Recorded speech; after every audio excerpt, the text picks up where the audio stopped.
Ahora, algo que les voy a aconsejar, ya que están trabajando, digamos, perfiles de más ambición, pongan en encrucijada algo.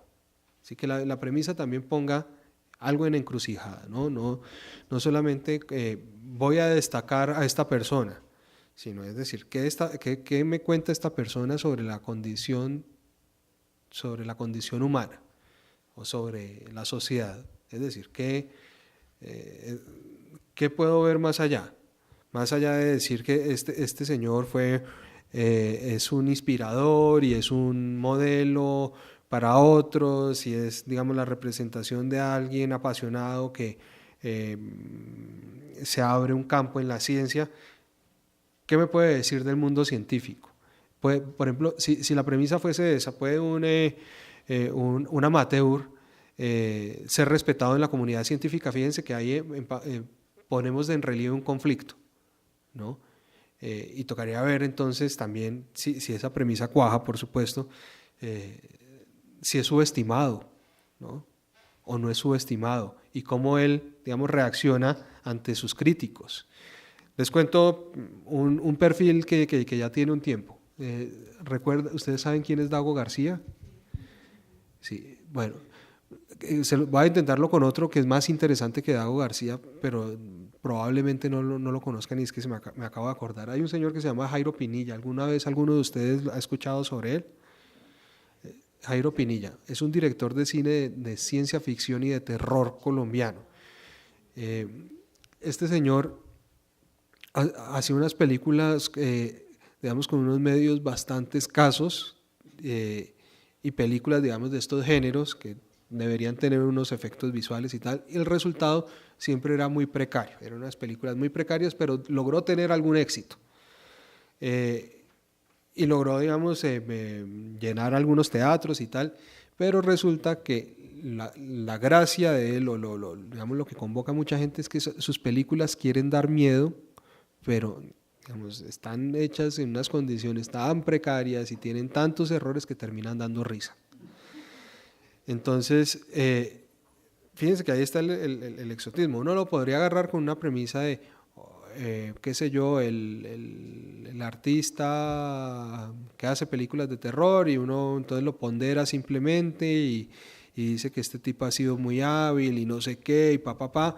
O lo podría agarrar, no sé, desde lo exótico y ya. Pero él nos quiere decir algo más. Es decir, esa historia nos sirve para contemplar un elemento mucho mayor, que es la obstinación, ¿no? La obstinación. ¿Por qué alguien se le mete en la cabeza? Y lo voy a decir de una manera brutal. Porque alguien que no tiene los estudios, no tiene la capacidad económica, algunos dirán que no tiene el talento, se obstina en darle su vida entera a un ejercicio cinematográfico del cual todo el mundo se ríe? ¿Sí? El único que no se ríe es él. ¿Sí? Ahí hay algo muy bonito. Ahí hay algo que expresa humanidad, digamos, en muchos sentidos, ¿no? Hay una obstinación, pues y fíjense que ahí hay una mirada distinta a esa mirada inicial de, ay, qué loco este tipo que hace cine de ciencia ficción, o aplaudamos a este tipo que hace cine. ¿Sí? Estamos saliendo a mirar con más profundidad a una persona que nos dice más sobre un tema que todos compartimos, y es que somos seres humanos. Borges decía, un hombre es todos los hombres. ¿Sí? Y cuando nosotros retratamos a alguien en una historia, estamos hablando de todos los hombres al final. Cuando Alberto Salcedo retrata al Kid Pambelé, nos está hablando de la derrota, ¿sí? De la derrota.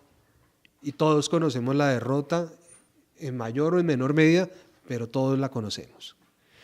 Cuando les hablo de este señor Jairo Pinilla, estamos hablando del ridículo. Todos hemos hecho el ridículo alguna vez. Algunos no lo superamos, algunos sí lo superamos. Sí. Pero Jairo Pinilla afronta el ridículo con una dignidad que puede, la Tigresa del Oriente, ¿no? Wendy Zulka afrontan el ridículo de una manera tan distinta a como lo podrían afrontar los otros, los demás, nosotros mismos, que no se avergüenzan, ¿no?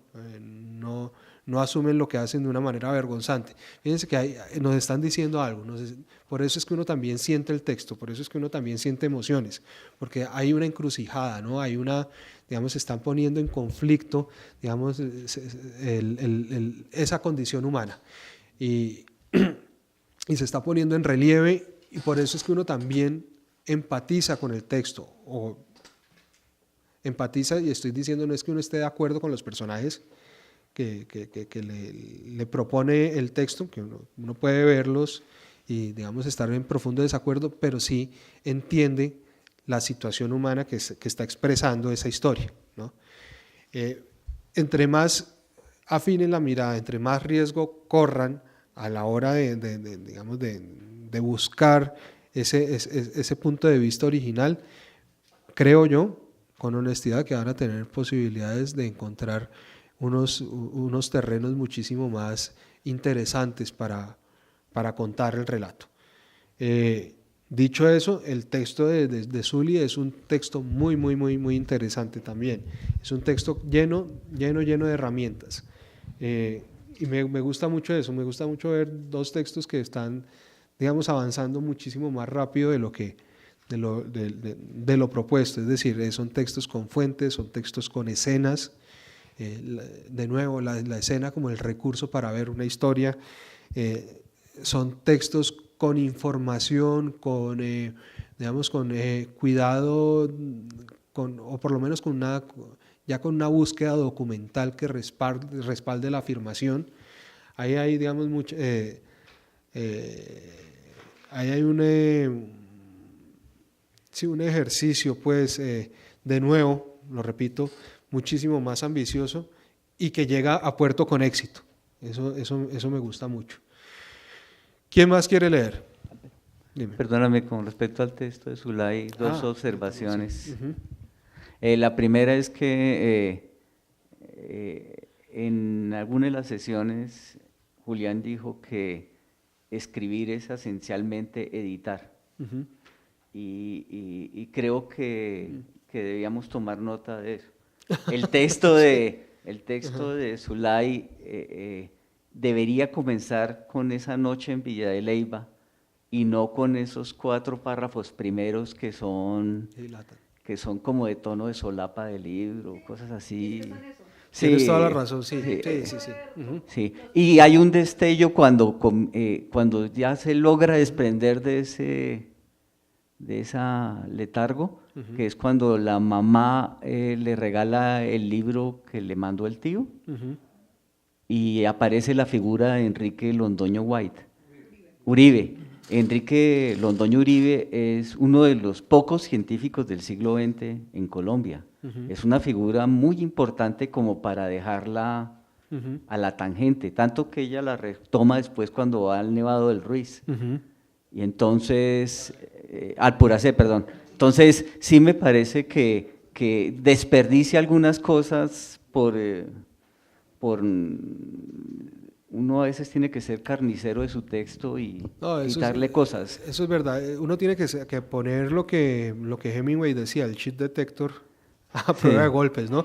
Por ejemplo, a mí me parece que es importante la presencia del hermano de Germán, Mauricio, uh-huh, porque en la sociedad tiene más visibilidad él como astrólogo, uh-huh, que el astrónomo, que es el que verdaderamente sabe. Solamente que nadie sabe que Germán no te da tu entrevista. Hay una cosa. Sí, pero me refiero, uh-huh, si una parte de la premisa de la historia, bueno, esa es una percepción que tengo, sí, si una parte de la premisa es rescatar el valor que tiene el saber astronómico, uh-huh, ¿sí? Yo lo podría hacer contrastando con los saberes que pretenden ser científicos, como el caso de la astrología. Sí, pero entonces, eso es una decisión de autor también, sí, esa es claro, una decisión del autor.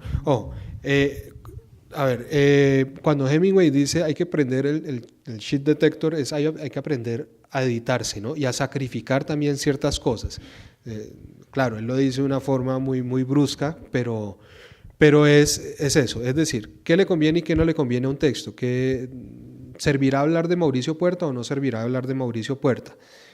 Para Zully no sirve, y yo pensaría que no, estamos hablando de Germán, y digamos que lo que nos interesa es Germán, a menos que llegue a algún punto donde el conflicto involucre, no sé, la pseudociencia, ¿sí? Y ahí sí sirva. Uno va decantando, ¿no? Es decir, no todo puede entrar. No todo puede entrar porque también desordena. Digamos que uno empieza a involucrar una serie de elementos que no, digamos, no necesariamente le sumen a la historia, empieza a producir ruido dentro de ese texto. Hay dos cosas, Uli, que se me habían pasado, que te iba a sugerir, son muy puntuales del texto. Bueno, estoy de acuerdo contigo, tal vez ese tono introductorio inicial sí es muy digno de peluqueada. Ya el resto, bueno, sería más debatible. Tú dices que había una fila sin precedentes en Villa de Leyva. Me parece que es un riesgo demasiado alto hablar de una fila sin precedentes, porque Villa de Leyva es un pueblo que tiene 400 años y uno no sabe si tenga precedentes una fila de ese tamaño, ¿vale? Parece tonto, pero todo eso limpia el texto. Digamos, ese tipo de afirmaciones hay que tener cuidado. Y pilas con la anarquía en los tiempos verbales. A veces estás en pasado, te pasas arbitrariamente a presente y vuelves al pasado, ¿no? Entonces, en 1985 decidió publicar porque fue en 1985, y además lo que viene después está en pasado. Y ese es un vicio del lenguaje. Fíjense que cuando uno escucha radio y tal, no hacen más que hablar en presente de cosas que ya sucedieron, y por eso es que uno tiende también a hacer a traer eso mismo a los textos, digamos, a importar pues ese vicio al texto. Entonces, ayer el presidente se para y habla frente a una comunidad. No, si sucedió ayer, fue ayer, entonces fue en el pasado. Se paró y habló frente a la comunidad. No tiene sentido. Ayer se para. Es decir, a menos que fuéramos, no sé, entes, qué sé yo, viajeros simultáneos del tiempo, que podamos ver de alguna manera en cierto sentido simultáneo el ayer, el hoy, el presente, al mismo tiempo, ¿no? Un amigo que trabajaba en noticieros me decía porque pues le dije, ¿por qué hacen eso? No están hablando en español. Entonces me decía que él tampoco estaba de acuerdo porque alguien le había dicho, por lo menos de los verbos de afirmación, o sea, como afirmó, dijo, propuso, como si dijeran eso porque no había cambiado de opinión. ¿Sí? Entonces, Uribe afirma que, el senador dice que, entonces... No, pero Uribe afirma... No, yo estoy diciendo que esté bien, ni mucho menos, sino que esa fue la explicación que me dieron. No, pero bueno, sí, claro, no, pero te voy a decir que esa explicación es débil. Pero ojo, tú estás poniendo o pones un ejemplo. Uribe afirma que Iván Duque es la mejor posibilidad para Colombia. Sí. En ese caso está bien, sí, es decir, no... A ver, se los voy a poner en términos de crónica. Uno en una crónica tiene dos posibilidades de juego temporal, ¿no? Presente y pasado, ¿sí? Una crónica no necesariamente tiene que ser lineal, cronológicamente lineal. Y seguramente ustedes se van a ver enfrentados cuando escriban la crónica del humedal con qué corresponde a qué corresponde al pasado y qué corresponde al presente. No necesariamente, a ver, todo tiene que estar escrito en presente. Uno puede plantearlo en estos términos. Les doy un ejemplo. Yo puedo plantear en presente todo lo que yo vi como reportero y como cronista, y en pasado todo lo que, digamos, sucedió antes de ese momento. Te pongo el ejemplo así más gráfico que se me ocurre. Yo voy a contar tu vida, ¿sí? Voy a hacer un perfil sobre ti, y tú me atiendes en tu casa, y entonces el texto abre así. Juliana prepara 2 tazas de café en la cocina y vuelve con cada una de ellas en una mano. Se sienta, Es decir, me pasa el azúcar. Todo es una construcción en presente, yo te estoy viendo, ¿no?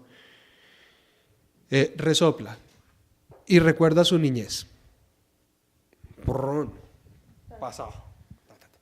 Cuando tenía 6 años, vivía en el pueblo, en Girardot, y allá tenía 5 gallinas, fíjense. Mantengo en control los tiempos verbales, los estoy usando, digamos, con una intención específica, ¿sí? ¿Cómo pude haberlo hecho? Juliana se levantó y me pasó 2 cafés y no sé qué, y se sentó y recordó su niñez, cuando vivía también, ¿sí? Pero yo quiero dotar de ritmo la narración, ¿sí? Y una forma de dotar, una de las tantísimas formas que hay en las posibilidades después de la escritura es jugar con el tiempo. Sí, hacer flashback, no por nada en el cine existe eso, el flashback y el flash forward, ¿no? Entonces el tipo, no sé, tuvo un episodio dramático y está caminando y ¡pum!, se desplaza al pasado. Y entonces en el presente queda tiritando en posición fetal, pero en su mente está viendo el momento en que estuvo en la guerra de Vietnam, ¿no? Eso es un flashback.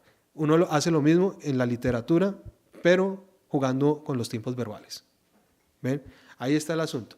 De nuevo, digamos que cuando uno tiene esa afirmación, Uribe afirma tal cosa, lo puedo afirmar esta mañana, ¿no? Y digamos que no está envejecido, pero cuando hace 10 años Uribe tomó una decisión, tiene que estar obligatoriamente en pasado, o sea, ya es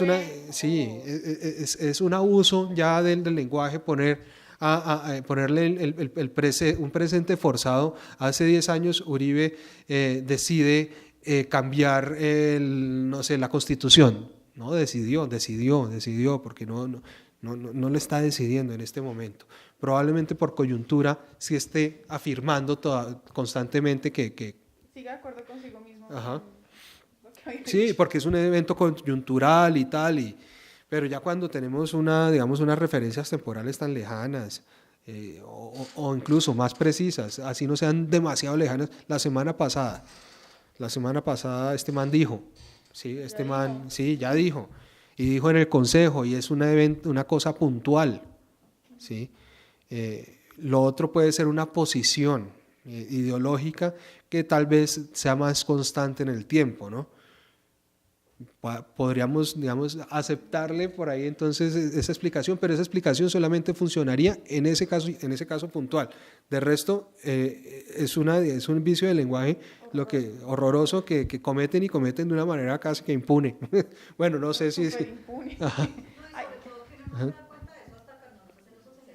Claro. No, es que iba a preguntar una cosa. Ok. Ya te doy la palabra. Lo que pasa es que, pues, respecto a los usos temporales, yo tengo como un problema de formación profesional, en el que a nosotros nos exigen, para narrar los hechos, una forma muy exacta de usar los tiempos. ¿A qué va? Nosotros sí podemos revolver presente y futuro, pues como abogados, pero es distinto a lo que estábamos hablando ahorita. Es decir, si yo digo que estamos teniendo un problema con un lote que está ubicado en tal dirección, eso va en presente. Porque lo que sigue ubicado en tal dirección. Sigue ahí. Bueno, o sea, si alguien nació, pues ya nació, y así se quedó en pasado. Y para el futuro, nosotros usamos todos los verbos relacionados con suponer. A grandes rasgos, pues porque el resto es irresponsable. Pero no sé si esos usos temporales limiten demasiado cuando uno lo va a pasar a algo literario. Porque a nosotros nos corrigen, pues, como con escopeta, entonces a uno ya le queda muy calado en la cabeza. Pues es que tendría que ver el ejemplo exacto, porque no me lo alcanzo a imaginar, pero ¿qué te podría decir sobre el futuro? El futuro es una de las, digamos, sería lo más escaso, pues. Uno no escribe una crónica en futuro porque no es posible, ¿no? Tendría que ser una especie de mago, sí, viajero, también temporal, para poderla escribir en futuro. Como Juliana se despertará, puede ser un recurso narrativo interesante por ahí, pero con digamos, con unas excepciones muy puntuales y tal, pero no es lo normal. Dime. Sí, pero por ejemplo, bueno, no sé, eventualmente yo puedo decir en una crónica, digamos, continuemos con el mismo ejemplo, tú me sirves la taza de café y después recuerdas tu niñez y llego al final de la crónica y tú tienes una rutina establecida donde todos los días a las 5 de la tarde sales a hacer ejercicio y tal y yo salgo de tu casa en esa crónica a las 4:30 de la tarde. Y digo, y esta noche, cuando empiece a oscurecer, Juliana saldrá a trotar. Será la única excepción, digamos, como un recurso, no sé, y después saldrá a trotar y correrá por el barrio y mirará tal cosa como siempre lo ha hecho. ¿Sí? Sería la única forma en que yo puedo predecir lo que va a pasar con exactitud. De resto, seguramente estará la suposición, pero la suposición también tendría, o saldría, o caminaría, pero es un condicional, ¿no? Toca ver, digamos, cada uno de esos se va resolviendo mejor con el ejemplo exacto, ¿vale?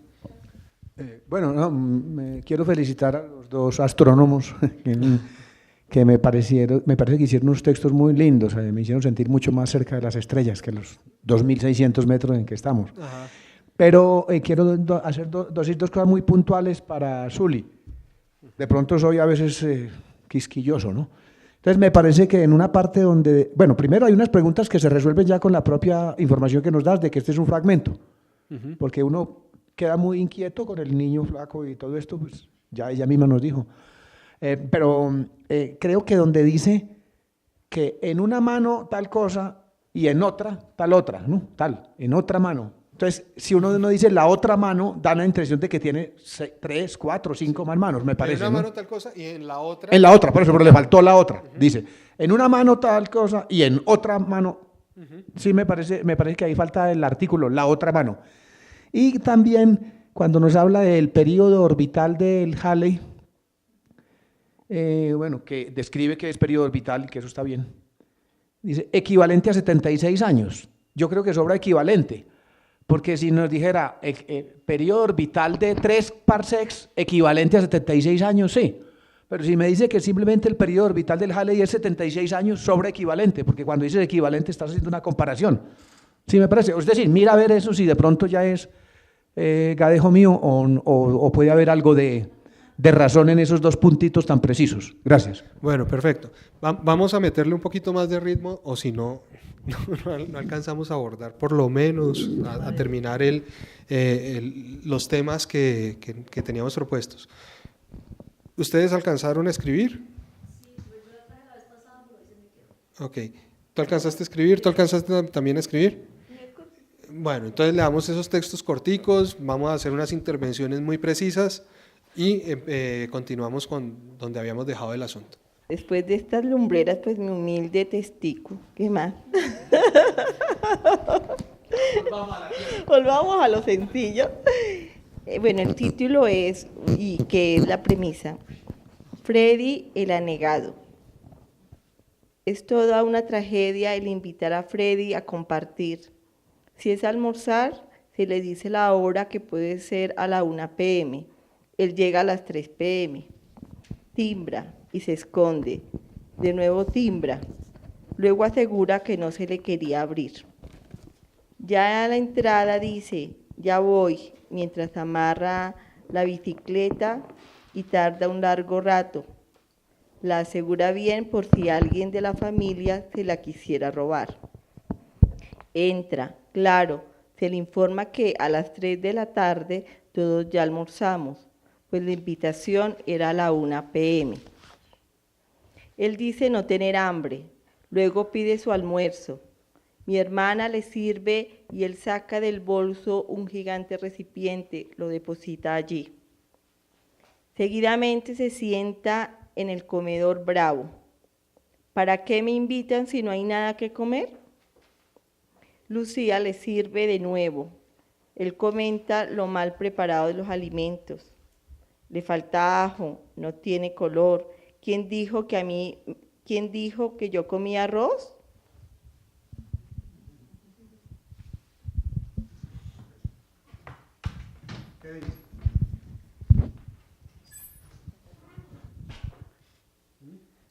Creo que Salcedo Ramos dijo que todos los escritores deben desarrollar el ego. Entonces, no, yo no estoy oyendo un textico, me parece que es un texto bueno. Sí, porque empezando por el título, El abnegado, sí, es toda una contradicción. Este es un tipo odioso, es un tipo desconsiderado, como diría mi mamá. Sí. Sí, y se sienta después, 2 horas después, y reniega del almuerzo. O sea, Y desconfía de que le roben los familiares su bicicleta. sí, claro. Sí, o sea, y eso es lo bonito que tiene el texto, porque me predispuso y como comienza la primera línea, digo, ay, pobrecito. ¿Cuál pobrecito? Y tienes toda la razón, uno no escribe ni libritos, ni cuenticos, ni croniquitas. Uno escribe crónicas, libros, cuentos, novelas, y estoy absolutamente de acuerdo con tu observación. Además tienes un personaje odioso pero entrañable, o sea, tiene unas posibilidades ese personaje que me parece muy, muy interesante. Pilas digamos, con ciertas cosas de la escritura. Generalmente suena mejor cuando el adjetivo va después del sustantivo, es decir, el gigante recipiente, el recipiente gigante. Y seguidamente, bueno, ese es el adverbio de modo, ¿no? Que uno tendría, que cada vez que uno lo evita, encuentre una frase más bella. Cuando uno tiene en mente las palabras terminadas en mente, si la repiensa, generalmente da con frases más interesantes. Se sienta en el comedor bravo. El comedor es el bravo. Ajá. Fíjate en esas pequeñas cositas. ¿Listo? Y por último, ¿cómo te llamas? Teresa. Dale, Teresa. Premisa: Carlitos es generoso. Cuando organizamos la reunión de cumpleaños 80 de Rosita, había mucho movimiento en la casa de Rosy, en la cocina, en las habitaciones. Entraban a la casa, llegaban, salían al jardín los familiares invitados al asado. Carlitos tuvo que salir a la plaza a comprar lo que se había olvidado el día anterior. Sonó el timbre, fui a abrir y me sorprendí al ver 8 personas más no presupuestadas que buscaban a Carlitos. Era su cuñado, con el hermano, la esposa, hijos, nietos. Llegaron porque Carlitos los invitó a último momento. Después hubo una reivindicación. En la espera del año nuevo siguiente, solo habíamos pensado en una cena liviana, un ajiaquito delicioso, algo para beber y esperar la medianoche. Los 5 integrantes de la familia veíamos la tele.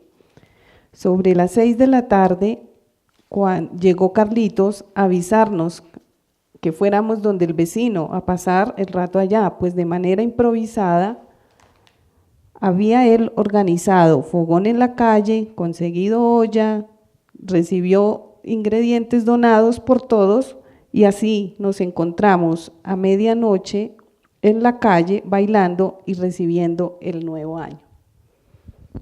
Perfecto, ¿qué dicen? Gracias.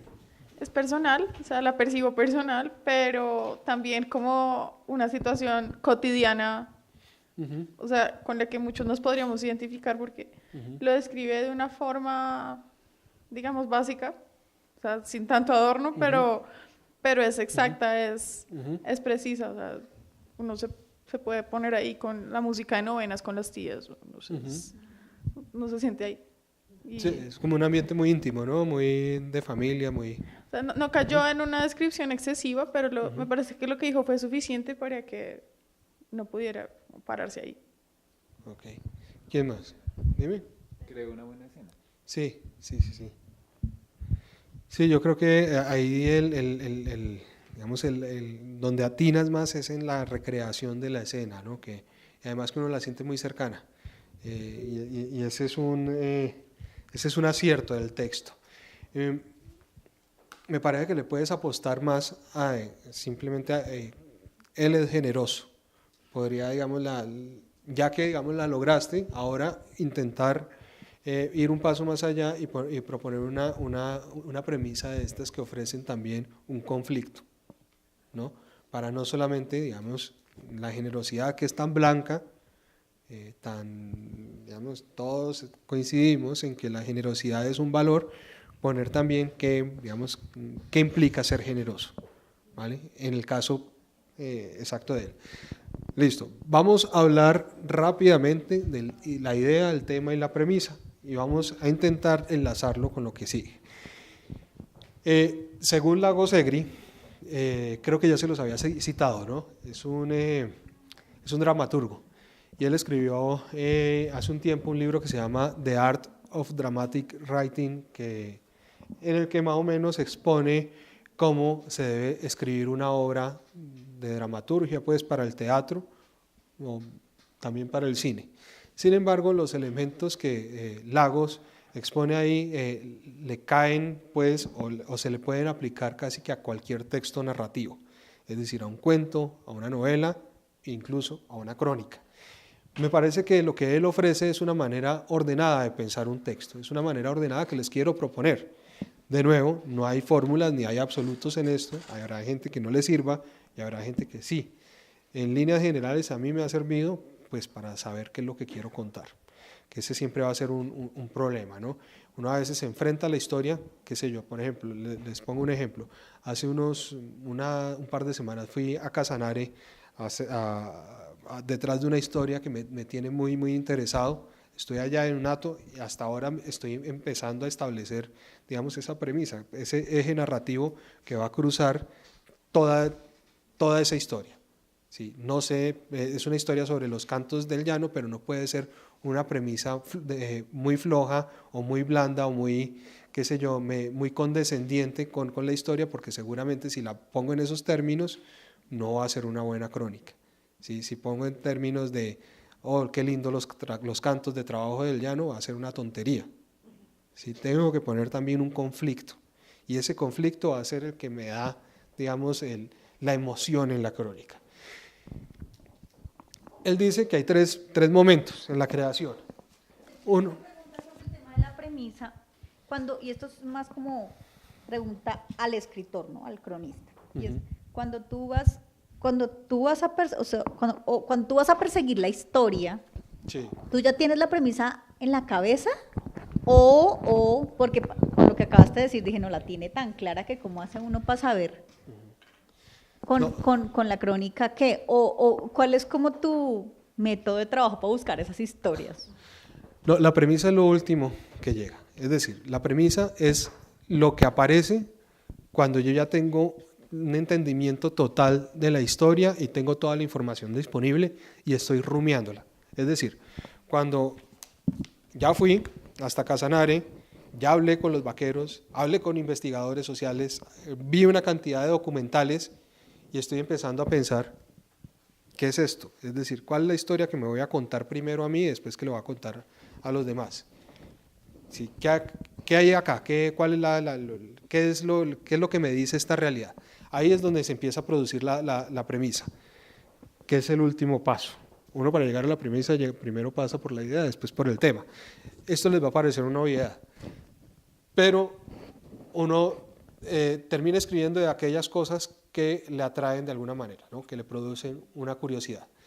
En este caso, fíjate, Sueli, no tengo ni siquiera la premisa, todavía no la tengo, a pesar de que tengo ya cierta claridad sobre el tema y no he podido, digamos, establecer qué es lo que voy a contar. No, y fíjate que la premisa no podría establecerse antes porque sería ya cercenar, digamos, una parte de la historia y darla por hecho, ¿no? Es decir, sería ir con un prejuicio establecido. La premisa es una afirmación, o bueno, también uno, digamos, no la consideraría como premisa, pero también puede formular ese centro narrativo a través de una pregunta a resolver. Pero eso tiene que salir ya cuando tienes todo, cuando ya, o sea, porque si lo haces antes, estás condicionando la realidad a que te responda a eso que ya afirmaste. Entonces estarías trabajando sobre un prejuicio y no le estarías permitiendo ni a los personajes, ni a los escenarios, es decir, estarías sesgando la realidad y estarías haciendo otra cosa. ¿Cuál es la premisa? Bueno, no me voy a adelantar todavía a eso. Digamos que este señor Egri dice que uno primero tiene una idea. Esa idea es tal vez aquello abstracto que a uno lo atrae. ¿Y cómo? ¿Es Eric Lagos? No, Lagos Egri. Egri. Ajá.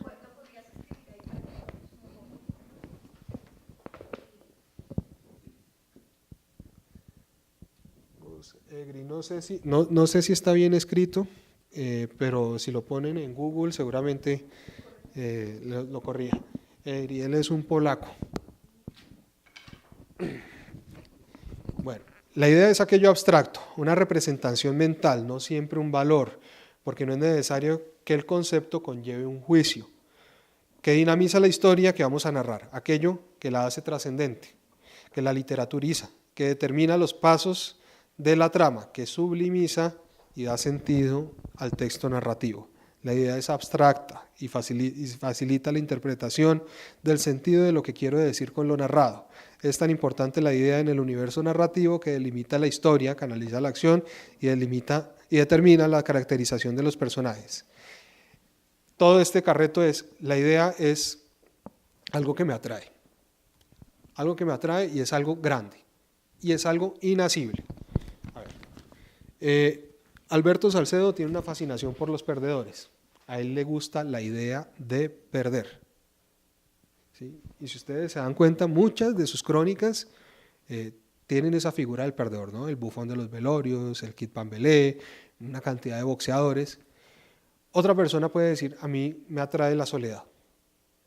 ¿Sí? ¿Cuál es la idea en el Dr. Rock? La idea es la soledad. Es la soledad. Pero yo no puedo escribir una crónica sobre la soledad. No es tan amplio. O sea, fíjense, y la soledad es abstracta. Una cosa es la soledad para ti y otra cosa es la soledad para mí. Y sin embargo, ambos conocemos la soledad. No puede estar solo rodeado de gente o solo. Exactamente. Tú no la puedes agarrar. No es un objeto sólido. ¿Sí? Ni siquiera tiene una forma definida. Es una idea. Y como idea es casi que un fantasma. La idea también, pero la idea también tiene que ver mucho con el autor. Fíjense que el autor es el motor del texto, ¿no? Y la idea es lo que atrae al autor como, mejor dicho, como la luz de una farola a una luciérnaga, ¿no? Hay ideas que nos seducen. ¿Sí? Hay ideas, no sé, nos seduce la maldad, entender la maldad. Pero la maldad es demasiado grande. Y sin embargo, existen, no sé, Diego Fonseca. Diego Fonseca es un cronista que se ha dedicado quizá con mucho ahínco a retratar la maldad de su país en México, de los narcos. Y ha logrado unos textos grandiosos. ¿Sí? Bueno, la maldad o la delincuencia, pongámoslo así. Fíjense, cada uno tiene, digamos, como ciertos activadores, ¿no? Ciertos temas que le dan cuerda. Bien, lo primero es eso, la idea. Yo quiero escribir sobre el hambre. ¿Sí? ¿Y qué viene después de la idea? Encontrar el tema, ¿no?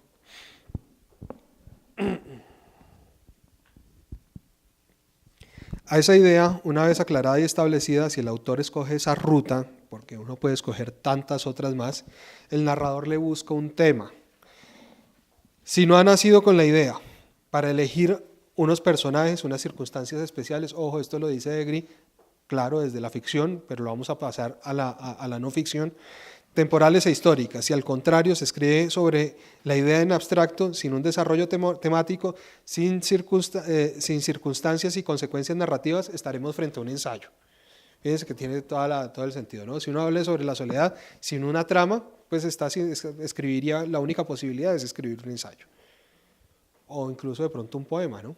Podría ser. Pero como nosotros necesitamos trama, necesitamos un tema. pongamos el hambre y después vamos a los ejemplos de... Teníamos 2 textos para leer hoy, ¿no? Sí. El Dr. Rock y el gigante. Pongámoslo sobre esos. Dime. Hay una gran diferencia entre la percepción y la realidad. Todo el texto está mostrándolo a él como realmente es. Un viejo que su esposa se fue para Miami, que sus hijos lo abandonaron, que ya no tiene figuración en el escenario del rock, ¿sí? Pero todos los testimonios lo contradicen. Hay gente que dice, él se metió la plata en el bolsillo para sacar el disco de esta banda. Él tenía como lema en su tienda, nunca el cliente él tiene la razón, pero guiaba a la gente para que se aficionara al rock. ¿Sí? Pero en el solo título dices, el salvaje Dr. Rock, entonces uno quedaba con esa imagen transgresora de los que son fanáticos del rock, ¿sí? Y resulta que no, es una persona que seguramente fue muy amorosa con los suyos y fue muy dada a ayudar a los que necesitaban y tenían talento. Entonces... Ese es uno de los elementos, digamos, que me interesaba explorar dentro del texto, pero tal vez no es la premisa. Lo que pasa es que ese texto está construido de la siguiente manera. La primera parte es la construcción de ese Dr. Rock que él quiere ser, ¿no? Que él quiere mostrarnos que es un tipo rudo, hostil, Y la segunda parte, el lado B, es la de construcción, para mostrar, digamos, yo incluso ahí lo pongo, digamos, la metáfora es como una tortuga, ¿no? En el exterior es durísima, pero debajo es pura carne blandita. Y ese es el asunto con él, que ahí conviven, en él mismo pues hay 2 facetas que son absolutamente opuestas, y de hecho son tan opuestas que se revelan en el detalle, ¿no? El tipo cuando está delante de la gente escucha Megadeth o escucha, no sé, la música más estridente, y cuando está solo haciendo oficio, que uno no se lo imagina, escucha Bette Midler, que es una baladista romántica de lo más... Sí. Fíjense, o sea, en el detalle también se va revelando esa ambigüedad. Sin embargo, y les adelanto, ahí la premisa es, digamos, obedecerse a sí mismo, ser absolutamente fiel a uno mismo, puede dejarlo en la soledad, ¿no? Es decir, este tipo está solo por ser él, por obedecerse a sí mismo. Nadie se lo aguantó. Por ser fiel así. Por ser fiel a sí mismo. Y ese, digamos, es como la premisa, y ese es el conflicto que atraviesa todo el texto, ¿sí? El tipo es un tipo, si uno lo ve, es un tipo, a ver, uno le coge cariño, pero de primerazo es un tipo desagradable. Es un tipo que intimida, que es fuerte, que es hostil, que el texto comienza de, ¿y alguna vez lo puteé? Y yo le digo sí, y el tipo se me totea de la risa. Como, le gusta, sí. Por lo menos unas 7 veces. Por la misma situación que vive con el rol, digamos. Esa obsesión, ese defenderlo, Sí, pero entonces fíjense, pongamos el asunto acá. Si acá en el Dr. Rock es la soledad, el tema es el obvio. Escogí un personaje solitario, pero no una persona solitaria y ya, sino una persona solitaria con ciertas características. El tema es la vida del Dr. Rock, ¿sí? Es la soledad del Dr. Rock. Es decir, estoy pasando esta idea inacible, gaseosa, no sé qué, a un caso puntual. Un hombre es todos los hombres. Y ahora, después de haber pasado con él mucho tiempo, haber hablado, ido a su casa, haberlo acompañado a hacer mercado, haberlo acompañado a dar una vuelta por el barrio, haber revisado, qué sé yo, todo lo que se ha escrito sobre él, un documental que se llamaba Amor Azul, mejor dicho, después de haber hecho todo el acopio de información más exhaustivo que pude, empiezo a pensar en la premisa, ¿sí? Y esa premisa es ¿Qué me dice él? ¿Qué me dice esa soledad de él? Vuelvo a la idea. ¿Qué es lo que dice esa soledad? ¿Esa soledad por qué? ¿Qué es lo raro de esa soledad? Y es una soledad que él, sí, que él se ganó a pulso por ser la persona, digamos, por ser fiel a sí mismo, por ser auténtico. Eso sería un valor, ¿no? Ser auténtico es un valor, nos han dicho, tienes que ser como eres tú mismo, pero a veces ser uno mismo termina siendo castigado, ¿no?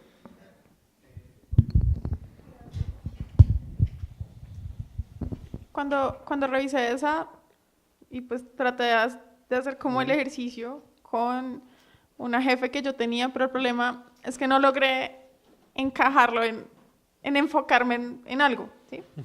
Y pues para resumir, es una señora que llegaba a trabajar a las 7 de la mañana y a veces iba a las 9 de la noche con nosotros, que si uno le mandaba algo a las 8 de la noche, a las 9 de la noche mandaba las correcciones y todo el mundo le tenía pánico reverencial.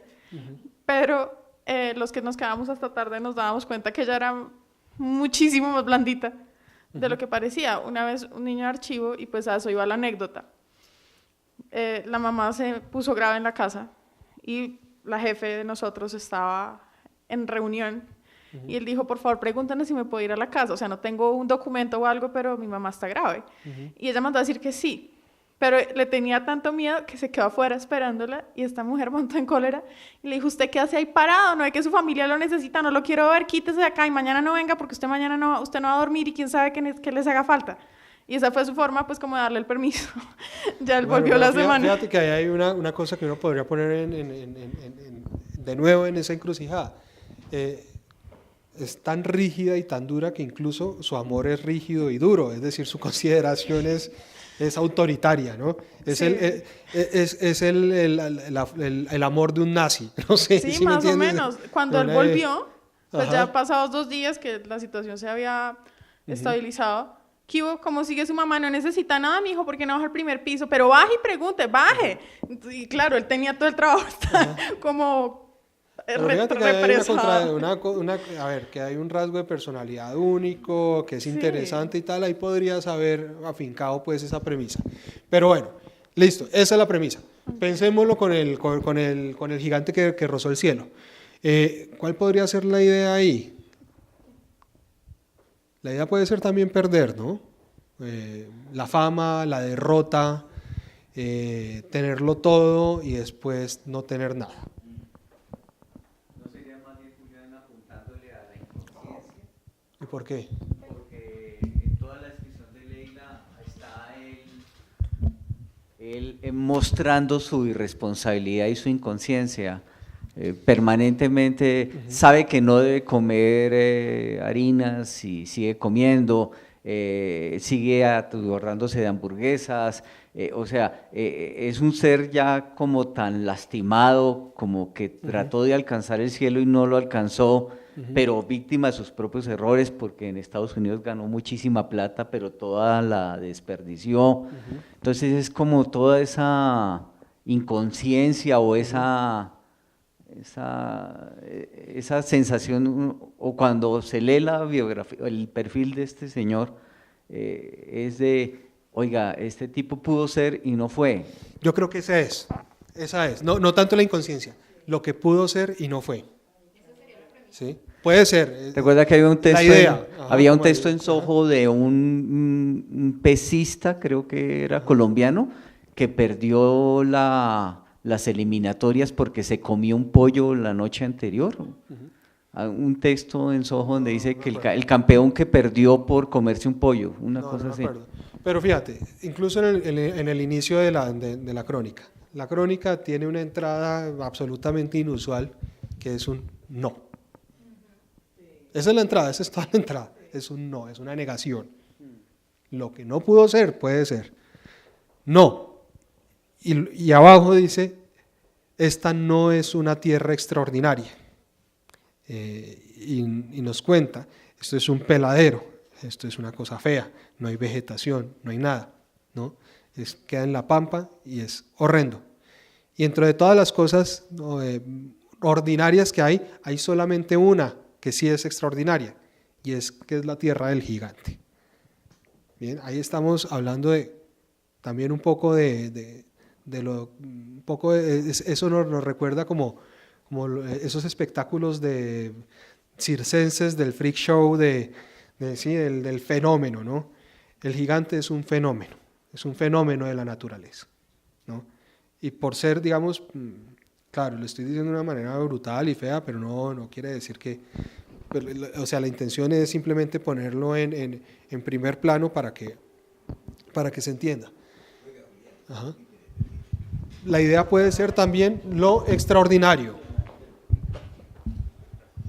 o la pugna entre lo extraordinario y lo ordinario. Bien, perdón. No, es que me gustaría que miráramos, nos pusiéramos un momentico en los zapatos, en el pensamiento de Leila, para preguntarnos nosotros, es decir, ¿cuál es el mensaje que uno recibe cuando lee el no? ¿O qué pretendió ella con haber empezado la crónica con ese no ahí? Ese es un no prácticamente que hace, digamos, es como un párrafo, porque si ves que después del no hay toda la entrada. Ajá. Sí. Entonces, si nos ponemos en el pensamiento de ella, ¿por qué sería que ella se le vino esa idea de poner ese no? O qué impresión el lector, cuál es el mensaje que recibiría cuando empieza a leer la crónica y encuentra ese no. Ese no tiene un efecto dramático, al ser una sola palabra, además monosílaba, que está puesta como toda una apertura, donde en una apertura se juega tantas cosas y ella se la juega por una negación. El no es una negación. El no es eso. Fíjense que el texto está planteado desde la negación, desde todo lo que no pudo ser. Él conoce, hay un párrafo exacto donde dice, cuando era niño conoció lo que era el lujo, que era todo lo que no tenía. Fíjense que el personaje está definido desde el no, ¿sí? Desde la ausencia, desde la negación, que es decir, y él no se reconoce, ¿no? Él ni siquiera se reconoce como un gigante, o por lo menos no de esa forma. Hay un momento en donde él lo muestran con una amiga que es muy bajita. Y dice, a mí nunca me ha preocupado, a mí no me preocupa que me dijeran gigante. A mí eso nunca me ha traído un problema. Y la amiga le dice, no, a él sí le preocupaba y lo mortificaba mucho, que nos dijeran el gigante y la enana, ¿no? Él no logró su sueño, ¿sí? Él no logró aprovechar la oportunidad, ¿sí? ¿Por qué? Porque se enfermó. No es la misma historia digamos, del famoso que se va al exceso. No, él ya venía con una imposibilidad en su cuerpo, ¿no? Con una bomba de tiempo, con una diabetes que se iba desarrollando. Es decir, eso que lo hacía extraordinario también era, eso que le permitió, digamos, subir, fue la misma razón que produjo su caída. Entonces ese no es una negación. Cuando lo digo así suena tan tonto, pues claro que es una negación, pero es como yo creo, o yo lo interpreto de esa manera, ¿no? Es todo lo que no es, ¿no? Y de hecho me parece que ese es el espíritu del texto, o eso por lo menos es una recurrencia del texto, definir desde el negativo, ¿no? Desde lo que no fue, desde el... Dime. Sí, yo estaba pensando que también ese no es como, es la negatividad también del personaje, ¿no? Es, como decía aquí el profe, dentro de su inocencia está también la ignorancia, ese faltante económico y ese faltante educativo que hace que el tipo nunca se dé cuenta de qué es lo que le está pasando. Y hay una insatisfacción con su vida en medio de todo. A mí me llamaba mucho la atención cuando la cronista le preguntaba que si se sentía feliz porque lo habían llamado a ser un basquetbolista, y él decía, es un trabajo, y uno no es feliz con su trabajo. Y responde exactamente lo mismo cuando lo llaman a boxear, o sea, el tipo nunca estuvo feliz con lo que la vida le brindó. Entonces, pues tampoco lo supo aprovechar. Y pero si hay una añoranza, ¿no? Es que yo tenía mujeres, yo tenía dinero, yo tenía no sé qué. Lo que no tenía. Sí, lo que no tenía. Exacto. Lo que ya no tiene, lo que volvió a no tener. Pero bueno, fíjense, la idea puede estar por ahí, ¿no? En la derrota, en el asunto de que es extraordinario y que es ordinario, en el no lograrlo, estar a punto de lograrlo, ¿no? En esa idea, éxito-derrota. Puede estar por ahí la idea. El tema es lo más, digamos, lo más obvio en esto, es el gigante. El gigante. ¿Y quién es el gigante? Un hombre de 1,30 m, que fue un basquetbolista de la NBA y que estuvo en las luchas libres y que ahora no tiene un peso y está enfermo y está jodido en un pueblo de la Pampa Argentina y que tiene diabetes y que aparte de eso también, digamos, coincidente con el Dr. Rock, tiene cierta hostilidad, ¿no? Es un tipo que por fin viniste, ¿no? Ya estás en mi territorio, Carlito, tráeme la insulina y tú me haces caso porque son mis reglas y mis reglas se hacen no sé qué. Es un tipo también, digamos, con cierta imponencia, ¿no? Con cierta forma de ser que no es precisamente la más amable. ¿Y cuál será la premisa? Ahora sí, ¿cuál será la premisa?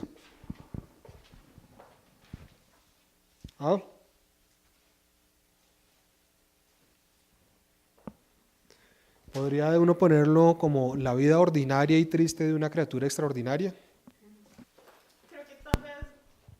Creo que tal vez bien contada, una vida ordinaria, o sea, si una vida está bien contada, la que sea, ninguna vida es ordinaria. Bueno, pero Juliana, ahí sí nos metemos en un rollo porque entonces cada persona es un libro y ¿sí me entiendes? Por eso, es decir, pero el concepto de referirse a la vida o a cualquier cosa como ordinario, ¿no sería de cierta forma una imprecisión?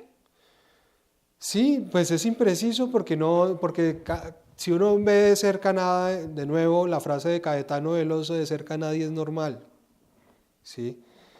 Pero digamos que uno sí podría, digamos, establecer que hay cierta normalidad, digamos, en todos, ¿no? O en la mayor parte de la población. Es decir, la mayor parte de la población, si consideramos, no sé, anormalidad de, qué sé yo, la mayor parte de la población no es cleptómana, ¿sí? No es no sé qué, tiene un comportamiento más o menos así.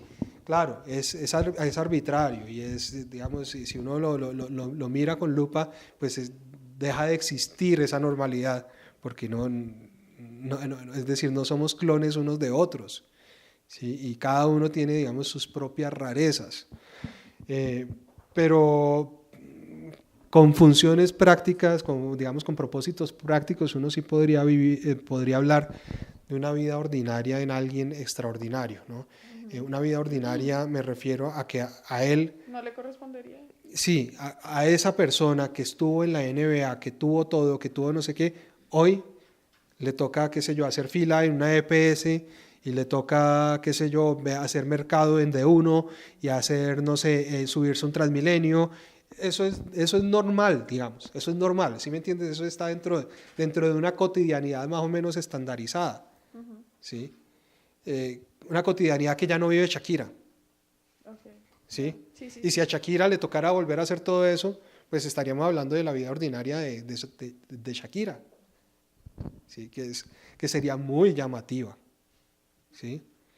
Por lo que ella fue, por lo que ella consiguió y que ahora le toque codearse con nosotros los mortales, sería la cosa más llamativa del mundo. Hay una crónica que salió en Rolling Stone, esa crónica tiene muchos años y yo apenas la recuerdo, pero me acuerdo mucho de la idea general. Es que no me acuerdo cómo se llamaba y la he querido volver a pescar y nunca, bueno. Ustedes saben que la formación original de los Rolling Stones cambió, ¿no? Y uno de los miembros originales no fue el que permaneció con ellos. En esa formación original, cuando la banda recién nacía, yo no me acuerdo si era el otro guitarrista o qué sé yo, había uno de los Rolling Stones, tenía a su novia embarazada y ya lo empezaban a presionar, digamos, la responsabilidad de responder por ese niño, de tener una casa, y la banda nada que arrancaba y nada que arrancaba y nada que tenía conciertos y tal, y el tipo decidió dejar la banda y responder por su hijo. Hizo la cosa más responsable que podía hacer.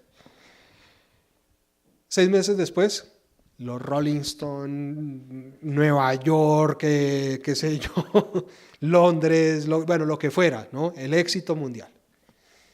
La crónica no arranca ahí, la crónica arranca con el periodista yendo a un concierto en compañía de ese ex Rolling Stone, de los Rolling Stones.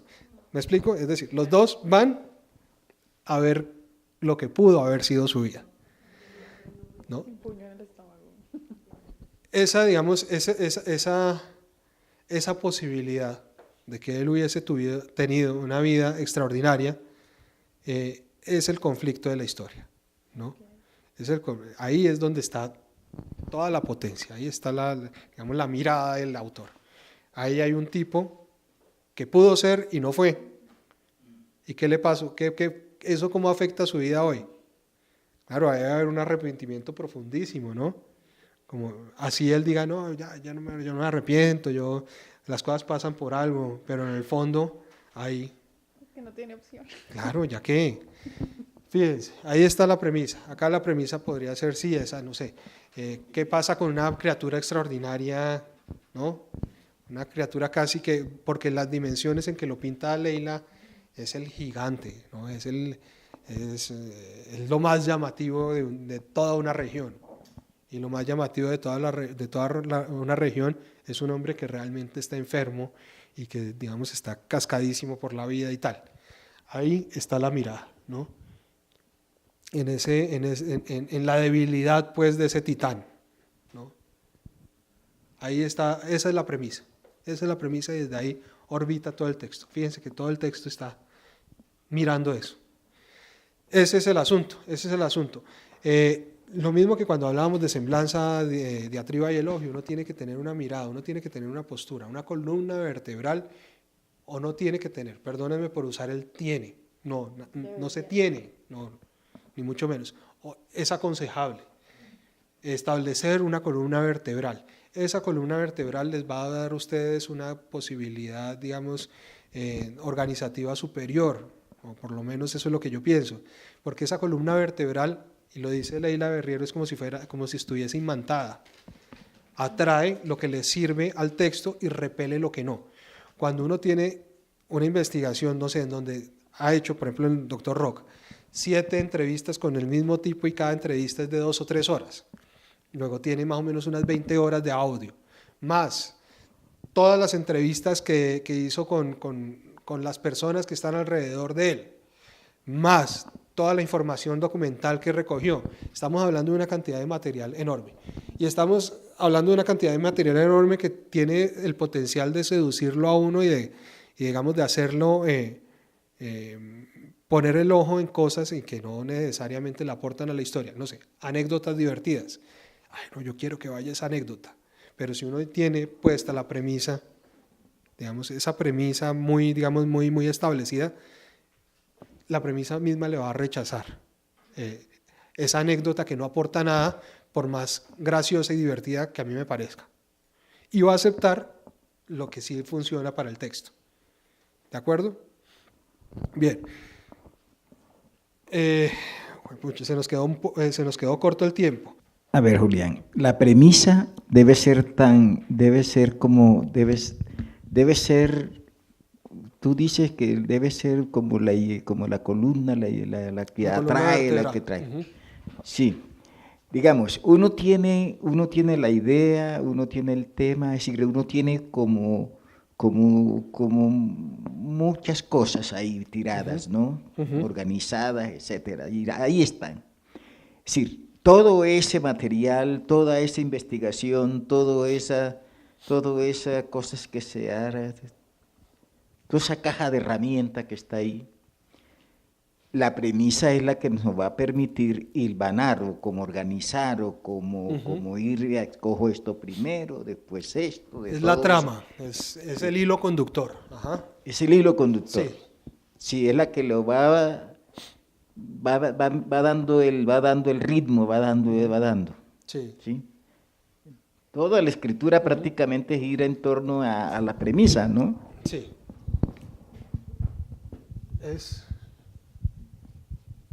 A ver, si uno pudiese imaginarse la historia, digamos, de una manera gráfica.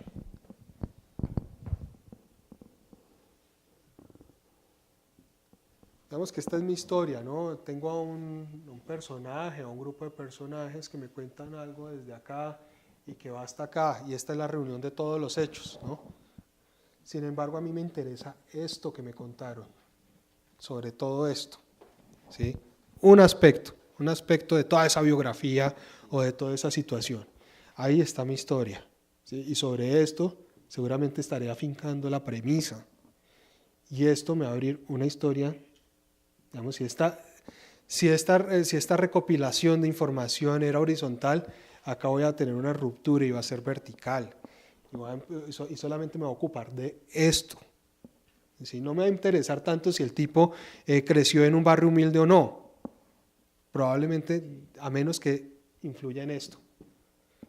O no me va a interesar si tuvo una esposa antes o si tuvo una después. Me va a interesar esto, y esto cómo lo afecta hoy, ¿no? Siempre, digamos, esa es una condición siempre de la crónica. La crónica está viva, ¿sí? Una crónica que mire hacia el pasado exclusivamente es muy difícil de lograr. Ahora hay quien me pueda contradecir, pero la crónica tiene vitalidad, ¿sí? La crónica necesita a sus personajes en contacto con el autor. Directo o indirecto, pero sí necesita cierto contacto. Por eso es que, aunque las hay, uno no difícilmente puede escribir, qué sé yo, un perfil sobre alguien ya fallecido, ¿sí? O sobre algo ya desaparecido. Me parece que ya esas no son crónicas, sino ya son ejercicios, qué sé yo, biográficos y tal, pero no son crónicas. Bueno, en fin, hay incluso un debate que se podría establecer. Pero bueno, fíjense. Esa columna vertebral, y esa columna vertebral, a ver si podemos hacer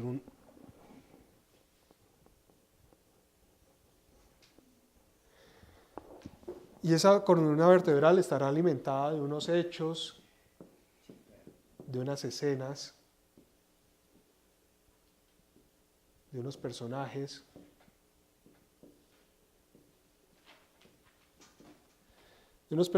que la alimentan. ¿Sí?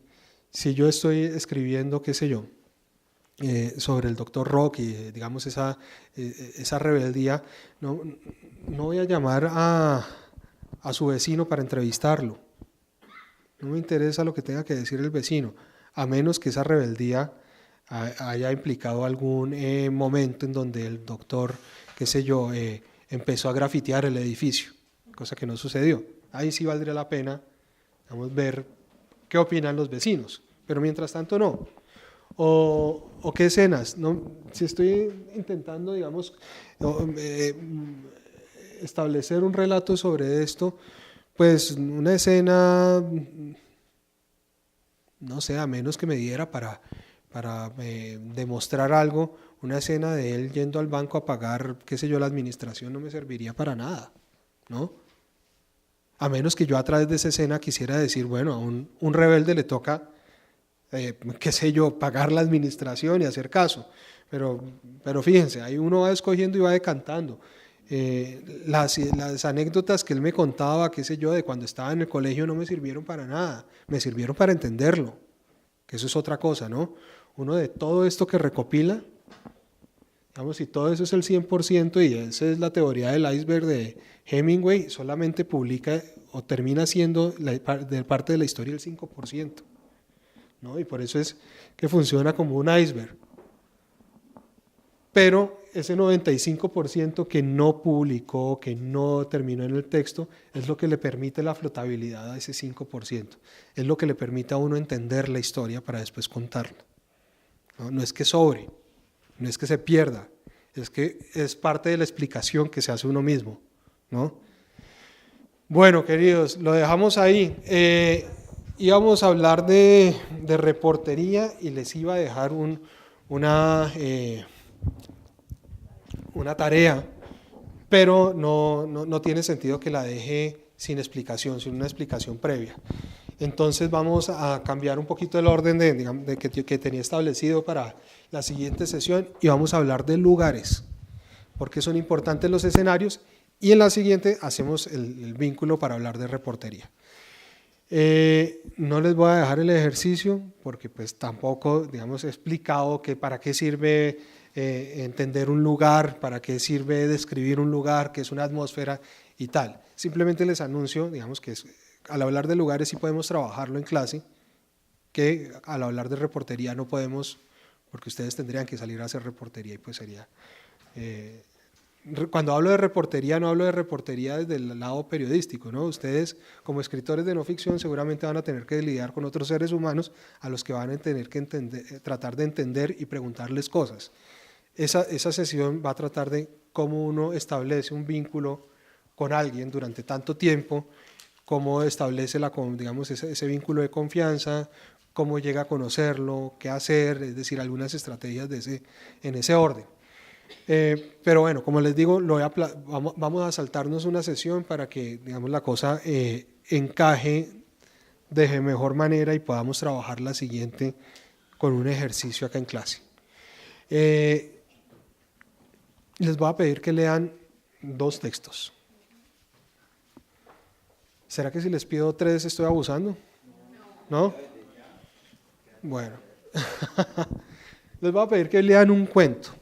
Un cuento. Ojo, este taller es de no ficción, pero acuérdense que la crónica abreva en las herramientas de la ficción. Vamos a hablar de terror. Les voy a pedir que lean un cuento de Stephen King que se llama Abuela. Abuela. Y les voy a pedir que lean 2. ¿Sí? Y les voy a pedir que lean 2 crónicas aterrorizantes. No son de terror, pero sí le paran los pelos de punta a uno. Bueno, por lo menos una de ellas es el pueblo que sobrevivió a una masacre amenizada con gaitas, de Alberto Salcedo Ramos, que es la historia del Salado. Y la otra es mía y se llama Donde los santos naufragan, que es la historia de los cuerpos que bajan desmembrados por el río Magdalena. Donde los santos naufragan. Fíjense, vamos a hablar de algo que da miedo y de los escenarios. ¿Listo? A una masacre amenizada con gaitas. ¿Estas están disponibles en internet? Sí, completamente disponibles en internet. Listo, queridos, muchas gracias. Nos vemos en un mes.